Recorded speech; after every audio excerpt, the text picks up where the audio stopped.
गडगेबाबाने दिले मुलगा व्हायचे औषध, मुलगाही झाला. नव्या दाव्याने भोंदूबाबाच्या अडचणी वाढल्या. सगळा प्रकार नेमका काय? आपल्या औषधोपचाराने मुलगा झाल्याचा दावा करणारा भोंदूबाबा गडगे महाराजांचा एक व्हिडिओ काही दिवसांपूर्वी व्हायरल झाला होता.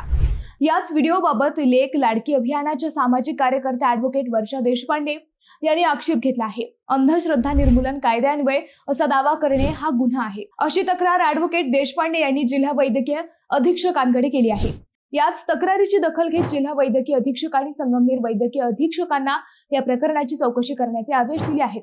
त्यानुसार संगमनेर ग्रामीण रुग्णालयाच्या अधीक्षकांनी गडगे महाराजाला कारणे दाखवा नोटीस बजावून या प्रकरणाचा खुलासा मागितला आहे. हा खुलासा आल्यानंतर वैद्यकीय विभागाकडून पुढील कारवाई केली जाणार आहे. येत्या 15 दिवसात याबाबत गुन्हा दाखल न झाल्यास हेच वैद्यकीय अधीक्षकांचे पत्र कायदेशीर नोटीस समजून संगमनेर न्यायालयात गडगे महाराजाविरोधात फौजदारी गुन्हा दाखल केला जाईल, अशी माहिती ॲडव्होकेट देशपांडे यांनी दिली आहे. या सगळ्या प्रकारामुळे गडगे महाराजांमागील 7.5 आता आणखी वाढण्याची शक्यता व्यक्त केली जात आहे.